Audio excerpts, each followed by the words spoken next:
Shalom Ubracha, bonjour à tous. Nous poursuivons avec la 5e Mishnah aujourd'hui du premier Pérec de Chagiga. La Mishnah nous dit Notre Mishnah nous parle de la mitzvah de Shlamé Chagiga.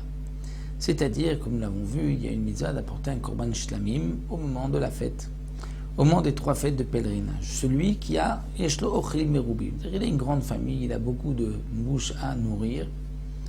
Il y a beaucoup de gens qui vont manger, mais il n'a pas beaucoup d'argent.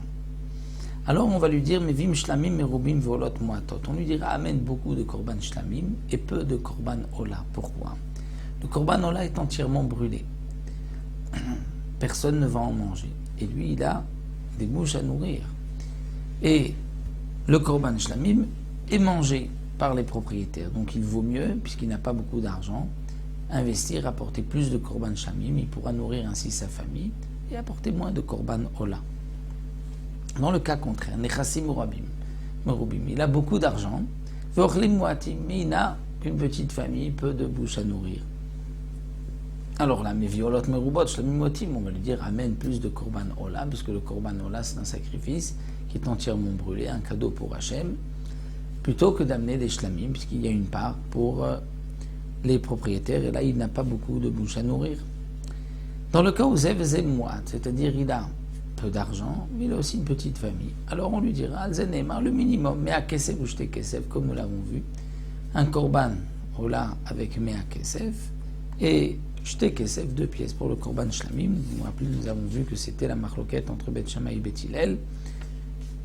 Pour Beth Hillel, c'est le korban ola qui est d'une pièce, et Chagiga de 2 pièces, pour Beth Shammai, c'est le contraire. Et dans le cas où Zev Merubim, il a à la fois beaucoup d'argent, mais il a aussi beaucoup de bouche à nourrir. C'est là où le pasuk nous dit, chacun en fonction de la bracha que Hachem lui a donnée.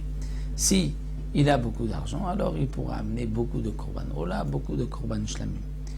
Donc comme nous l'avons vu auparavant, il y a donc un minimum. Et le minimum, c'est pour celui qui a peu d'argent et peu de bouche à nourrir. Et il n'y a pas de maximum en fonction de ses moyens. Donc nous avons vu la différence entre korban ola et korban shlamim, puisque korban ola est entièrement brûlé. Shlamim, il y a une part pour les propriétaires, donc pour sa famille. Donc nous avons vu dans quel cas il vaut mieux apporter plus de korban shlamim, moins de korban ola, et dans quel cas plus de ola, plus de shlamim. Terminé cette Mishnah.